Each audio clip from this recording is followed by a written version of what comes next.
Severin, pozdravljen. Ne. Delali ste z mnogimi slovenskimi znanimi športniki.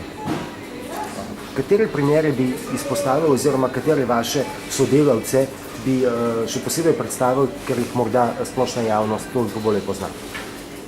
Tako je, delal sem z različnimi športniki in kar je tudi mogoče bolj zanimivo v različnih športih.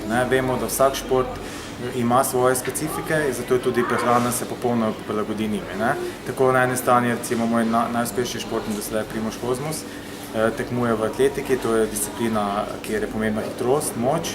Na drugi strani recimo teniška igralka Polona Hercog, kjer je pomembna vzdržljivost in hitrost, se v bistvu v osnovi dokaj razlikujeta in tudi recimo celotno prehrano je potrebno prilagoditi vsakemu posameznemu športu, da recimo maksimalno podpremo športnika v njegovem treningu oziroma tekmovanju. Na drugi strani, recimo, ko sem delal v triatlonu, je spet specifika združilnih športov, da je vnos posameznih hranil točno določen za ta tip športa in se pomembno razlikuje recimo med temi tremi, ki so dosegali malo večji uspeh.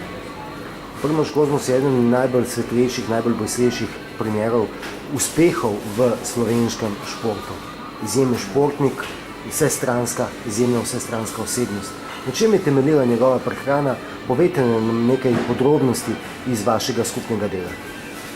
Kot prvo bi rad poudaril, da Primož Kozmus zasnoval okoli sebe dobro ekipo, kar je pripomoglo, da so se vsa njegova področja maksimalno združila in so pripomogla k uspehu. Vsekakor je bil en del tega tudi prehrana in zaradi, kot sem rekel prej, narave njegovega športa, to je met kladiva, je bilo potrebno prilagoditi standardno prehrano, recimo k povišenemu vnosu beljakovin, višjemu vnosu zdravih maščob, več obrokov dnevno in to nekako komponirati v njegov vsakodnevni ritem. Maščobe so zelo pomembno področje. Katere so to zdrave maščobe, ki ste jih Primožu Kozmusu svetovali? Če čisto tako poenostavim, vnos maščob je pri visokobeljakovinski hrani že tako malo višji, zaradi višjega vnosa mesa, tako da poskušamo s temi rastlinskimi, omega-3, omega-9 maščobami nekako zagotoviti še to dodatno podporo, saj tudi zaradi napornih treningov tudi njegova potreba po maščobah je višja, ker kot vemo, maščobe igrajo ogromno pomembnih vlog v našem telesu in je potrebno to verjetno vsakodnevno vnašati.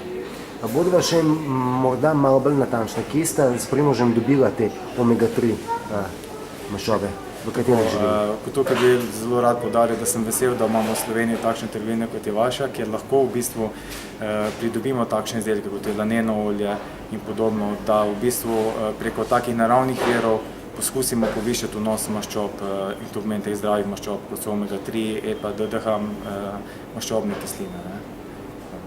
Hvala, Severin. Hvala.